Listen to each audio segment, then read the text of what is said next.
Hey, it's me again. Um, I wanted to address an issue today. I had a client who came in with a really bad stiff neck, feeling like they were fighting something. And it brought up one of the most important concepts in Chinese medicine, which is the concept of wind. Uh, Wind is what the Chinese call the chariot of 101 evils.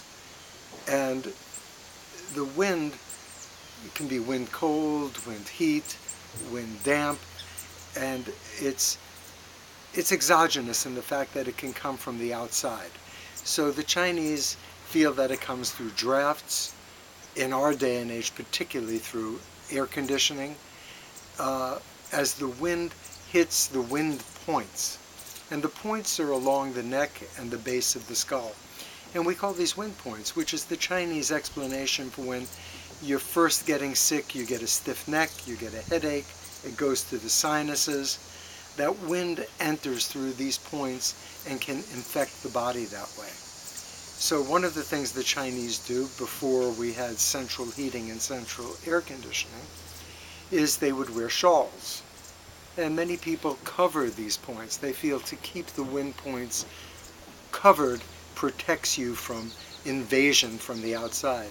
Now, these invasive agents are what we, in our very technological culture, simply call viruses and bacteria and colds and flus. But on a more superficial level, it doesn't penetrate as deeply, and it gives you a stiff neck, and it gives you pain in the neck, pain in the head, headache. So there are a few points that you can use if you feel that you've been invaded. And if you run your hands along the back of the skull, on either side, and I'm pointing here, is a depression where your finger would go into. If you rub it, it often is very sensitive. It's called wind gate.